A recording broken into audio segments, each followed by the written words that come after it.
In this question, you'll be asked to give your opinion about a familiar topic. After you hear the question, you will have 15 seconds to prepare your response and 45 seconds to speak. Some people believe that people who play video games are learning important life skills. Others believe that video game players are wasting their time. Which view do you agree with and why? Include details and examples in your explanation. You may begin to prepare your response after the beep.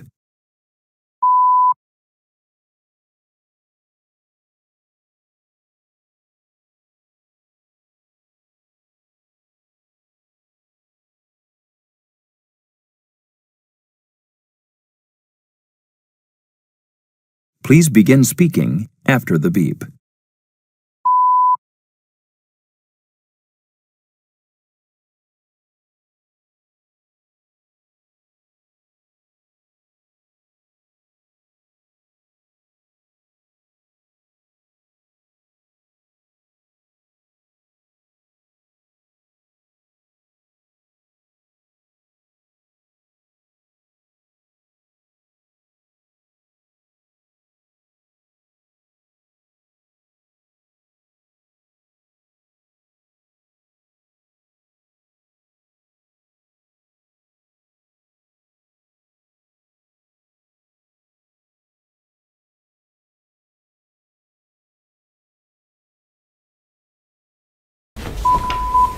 While some people suggest that you can gain essential life skills when playing video games, I personally tend to think that in most cases it's just a waste of time. On top of that, it may cause harm to those who play them. The first reason why I think so is that the majority of modern video games contain a lot of violence and provoke unhealthy, immoral emotions. It has a really negative impact on video gamers as they become more aggressive and prone to violent acts. Secondly, video games often cause addiction. People usually end up playing them too much. This in turn leads to health-related problems. For these reasons, I completely disagree that people should play video games in order to learn something. Please listen carefully. In this question, you will read a short passage about a campus situation and then listen to a conversation on the same topic. You will then answer a question using information from both the reading passage and the conversation. After you hear the question, you will have 30 seconds to prepare your response and 60 seconds to speak. The University of the Rockies newspaper has published a letter to the editor concerning a university policy.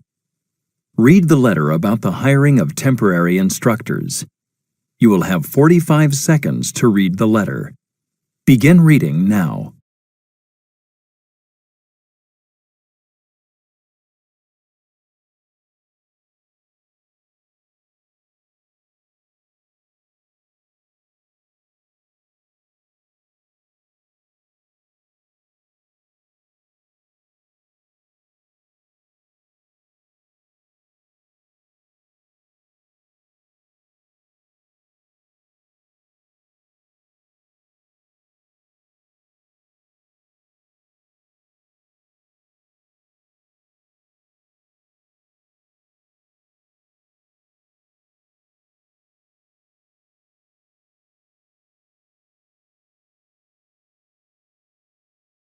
Now listen to two students as they discuss the issue brought up in the letter.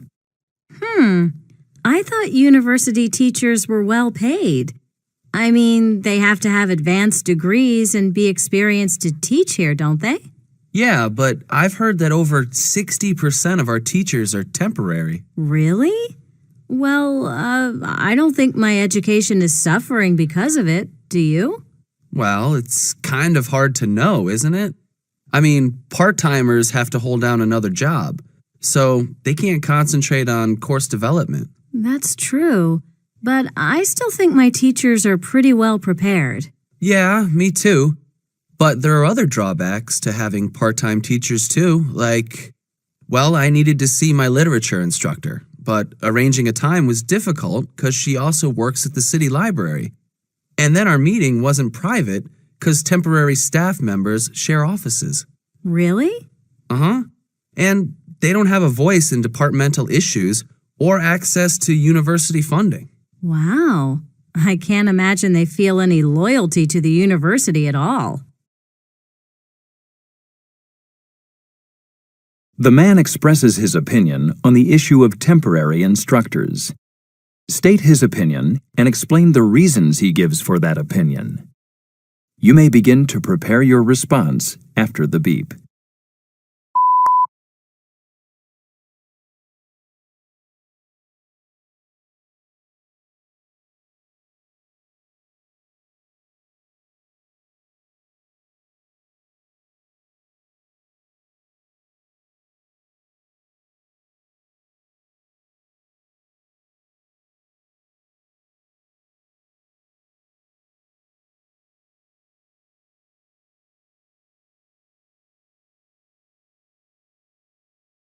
Please begin speaking after the beep.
According to the letter, a lot of university instructors work on so-called adjunct contracts, which means that they are officially employed only for one semester at a time.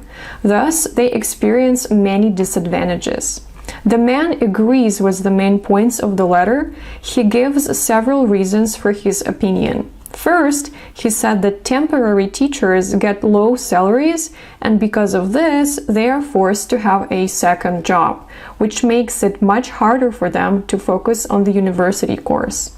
Another minus that he mentioned is that it may be very complicated to set up a meeting with part-time instructors, and since they work in shared offices, meetings with them are not private. Finally, the male student stated that such teachers have no access to funding, and their opinions regarding issues that arise in their departments are not taken into consideration. Please listen carefully. In this question, you will read a short passage on an academic subject and then listen to part of a lecture on the same topic. You will then answer a question using information from both the reading passage and the lecture. After you hear the question, you will have 30 seconds to prepare your response and 60 seconds to speak. Read the passage about imprinting in baby birds. You have 45 seconds to read the passage. Begin reading now.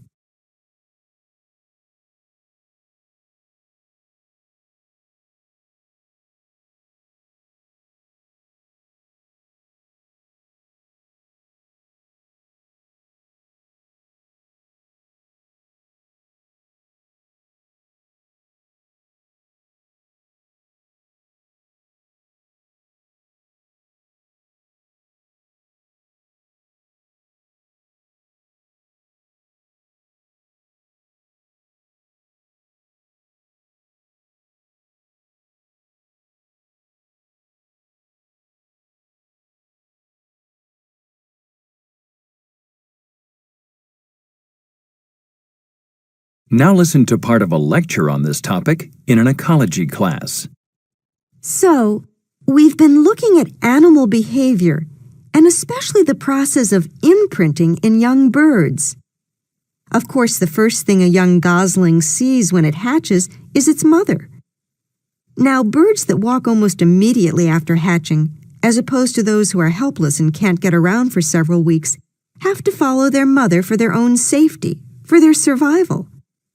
It seems that walking birds will follow just about anything that moves and has eyes. In fact, we've seen that they will easily imprint on human beings. But some researchers have gone even further. One set of experiments, for example, has found that young geese will imprint on inanimate objects, such as plastic milk bottles that are attached to a moving object, like an electric toy train.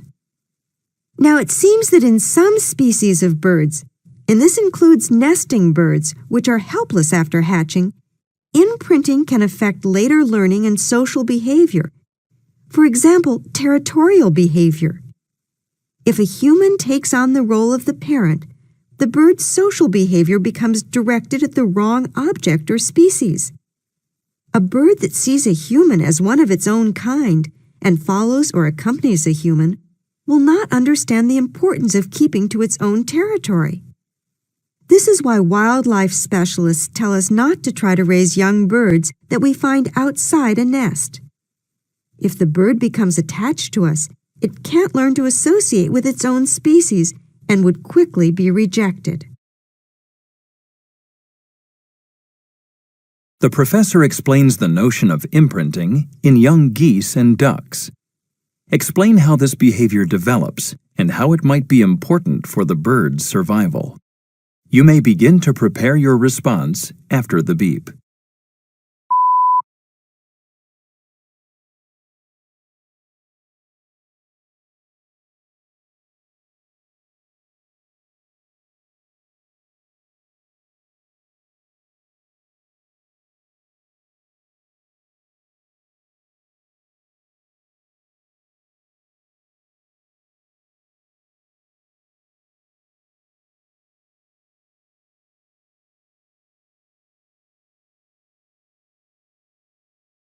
Please begin speaking after the beep.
The reading defines a phenomenon which is called imprinting. It is a process when young birds get attached to their mother after hatching. The lecturer discusses this phenomenon in more detail. Firstly, the lecturer talks about birds that start to walk as soon as they hatch. These offsprings follow their mother for safety, but they may imprint on people and even on moving objects. The professor goes on to say that in some kinds of birds, imprinting can influence their development and territorial behavior. If birds imprint on humans, they will not understand that it's essential to keep to their own territory, and they will not be able to see other birds as ones of their own kind. Thus, they won't be accepted by their own species. That is why it's very important not to take young birds out of their nests. Please listen carefully. In this question, you will listen to part of a lecture. You will then be asked to summarize important information from the lecture. After you hear the question, you will have 20 seconds to prepare your response and 60 seconds to speak. Listen to part of a lecture in an architecture class. When planning a structure, engineers must consider the internal and external forces the structure must withstand. These are called loads. Broadly speaking, there are two types of loads, static and dynamic. Now, static loads concern those forces that don't change, and dynamic loads are those that change abruptly. First, let's look at static loads, which can be broken down into dead loads and live loads. Dead loads concern the weight distribution that the structure itself must bear. These would include beams, walls, floors, ceilings, and roofs. Calculating dead loads is quite straightforward. Now, live loads are those other weights that a structure must support.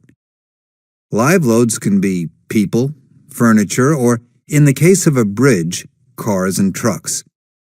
You may wonder why live loads like people or cars are considered static, since we move around all the time.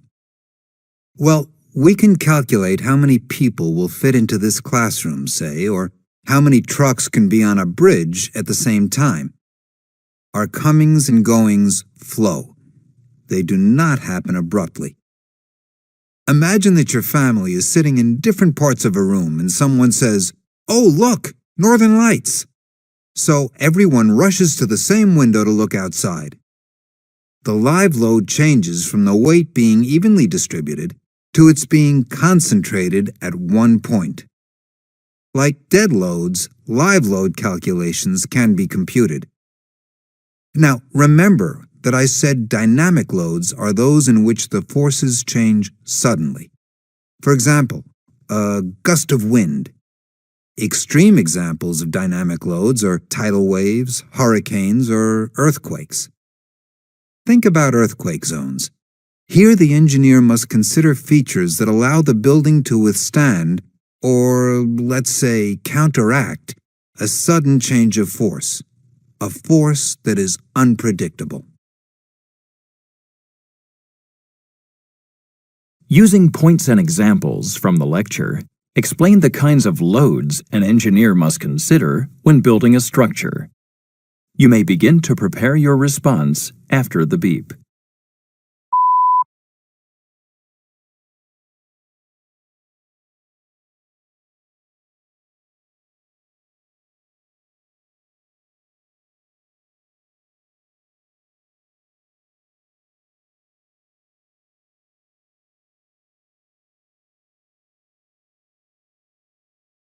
Please begin speaking after the beep.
The professor defines loads, which are internal and external forces that the buildings and other constructions are to withstand, and engineers have to take these forces into consideration.